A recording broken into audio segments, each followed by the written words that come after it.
Nous allons maintenant voir des exemples de primitives de fonctions composées, mais cette fois un petit peu plus compliquées. Donc on voit bien ici de nouveau que c'est une primitive de fonction composée, car nous voyons bien que le e englobe une autre fonction x carré qu'on appelle g de x. Seulement, il nous faut donc la dérivée de g de x. La dérivée de g de x, c'est 2x. Or ici, je n'ai que x. Mais moi, ce qu'il me faudrait, il me faudrait le 2x.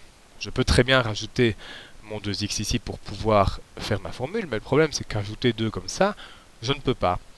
Donc qu'est-ce que je dois faire? Eh bien, ajouter 2 comme ça, pour que ça ne change rien, devant la primitive, je peux très bien rajouter 1 demi. Comme ça, si je multiplie 1 demi par 2, ça fait 1, je suis dans la même situation qu'avant, si ce n'est que mon 2 ici m'aide à pouvoir résoudre ma primitive. Dès lors, mon 1 demi qui est ici reste, puisque c'est lui qui compense mon 2 qui est ici, et du coup, cette dérivée, qui est ici, me permet d'appliquer ma formule, la formule du e de x, donc primitive de e de x c'est e de x, et donc dans ce cas-ci, c'est e de x carré plus k. Et donc la dérivée, évidemment, qui est ici, disparaît dans la formule de la primitive de e de x. Deuxième exemple, donc ici on a primitive de cosinus 3x. De nouveau, ici avec les parenthèses, on voit bien que dans le cosinus, il y a une autre fonction, g de x, qui est 3x. Seulement, il nous faudrait du coup, devant la fonction composée, g' de x. Et g' de x, ce serait 3. Je peux très bien mettre 3, à condition de compenser devant par 1 tiers. Comme ça, je n'ai presque rien changé, si ce n'est qu'ici, pour faire ma formule, j'ai besoin du 3. Et donc, du coup, mon 1 tiers qui est ici devant, mais il reste, fois, et j'applique la formule de ce qui englobe et tout, c'est-à-dire le cosinus. Le cosinus primitif du cosinus de x, ça devient sinus de x. Donc, le primitif de cosinus de 3x avec le 3 qui compense, ça devient sinus de 3x plus k. Et donc, j'ai de nouveau réussi à résoudre ma primitive de fonction composée. Un troisième exemple de primitive de fonction composée, primitive de 1 sur 5x plus 3. La première étape, je conseille toujours de repasser en exposant fractionnaire ou négatif dans ce cas-ci, c'est-à-dire 5x plus 3 exposant moins 1 dx. De nouveau, on voit bien que c'est une primitive de fonction composée, puisqu'on a bien une fonction ici moins 1, l'exposant moins 1, qui s'applique sur une fonction g de x. Il nous faudrait la dérivée de cette fonction g de x. Dérivée de 5x plus 3, évidemment, c'est 5. Il nous la faudrait ici devant, à part g' de x ici devant. Donc il nous faudrait 5 ici devant. Pas de problème de multiplier par 5, si ce n'est que devant la primitive, je dois faire du coup fois 1 cinquième, de manière à ne rien changer, si ce n'est que ça m'aide pour résoudre ma primitive. Moins 1 cinquième ici reste bien devant, fois, alors ceci, ce qui englobe tout, c'est l'exposant moins 1. Et on peut appliquer sa formule grâce au 5 qui compense ici la dérivée de ma fonction composée.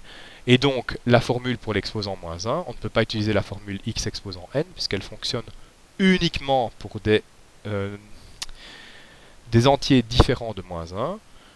Dans ce cas-ci, c'est moins 1, donc la formule, c'est en fait ln de x, c'est-à-dire dans ce cas-ci ln de 3x, 5x je voulais dire,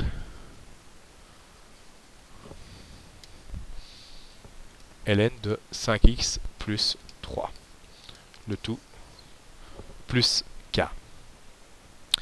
Et enfin, un quatrième exemple de primitive de fonction composée un petit peu plus compliqué, primitive de x carré fois racine carrée de x cube moins 3.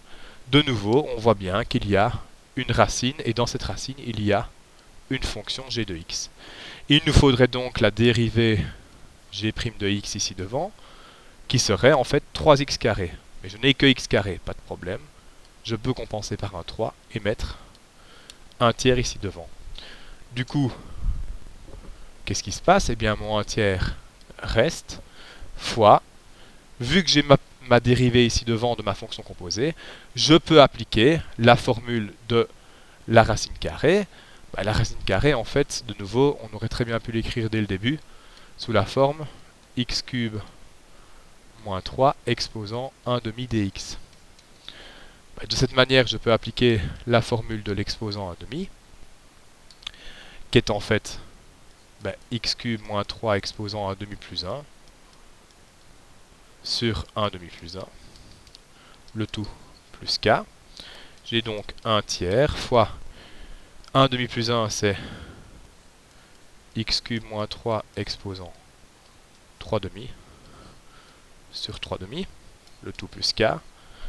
J'ai donc 1 tiers fois 2 tiers, puisque je renverse la fraction qui est au dénominateur, fois exposant 3 demi, c'est racine carrée de x cube moins 3 au cube plus k. Et donc j'obtiens 2 neuvièmes fois racine carrée de x cube moins 3 exposant 3, le tout plus k.